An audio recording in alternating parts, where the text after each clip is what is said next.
Je m'appelle Marie-Natacha et j'ai organisé la plus grande Fashion Week du Congo, la Kolwezi Fashion Week.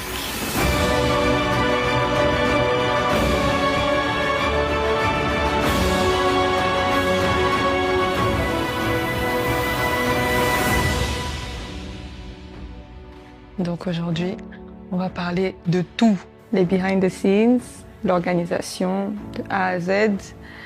Et voilà, let's get into it. Donc l'idée m'est venue comme ça.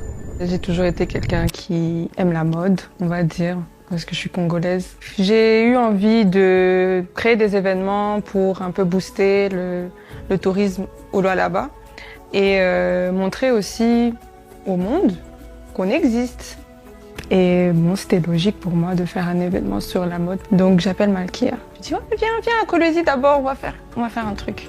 La semaine où Malkia devait arriver, je sais pas quelle mouche m'a piqué. Et je me suis dit, pourquoi pas la faire dans 2 mois. Bon, pour moi, c'était pas impossible parce que j'ai jamais fait d'événement. Donc je me suis dit, bon, ça doit pas prendre autant de temps que ça.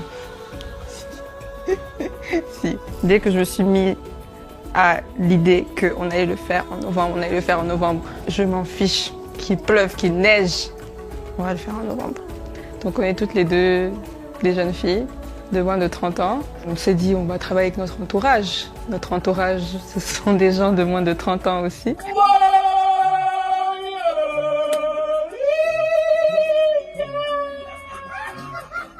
Ça va. C'est pas facile de planifier un événement en 2 mois avec des gens de moins de 30 ans qui n'ont jamais fait d'événement de leur vie. Mais bon, je l'ai pas pris trop comme un challenge, mais plutôt comme une tâche. C'était pas genre un truc de ouf pour moi. Let's just do it, like on le fait et puis on va voir. Pour toute chose, il faut qu'il y ait un concept. Il faut qu'il y ait une vision, une idée, et après, le reste va découler de ça. Le message qu'on veut transmettre avec une Fashion Week, parce que comme je l'ai dit, c'était pas juste pour faire un événement de mode, mais c'était vraiment pour promouvoir le pays et la ville de Kolwezi.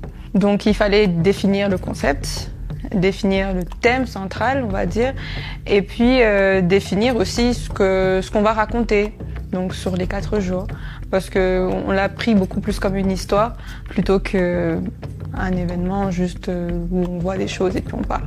Non, ça doit être une expérience qu'on doit visiter le Congo dans chaque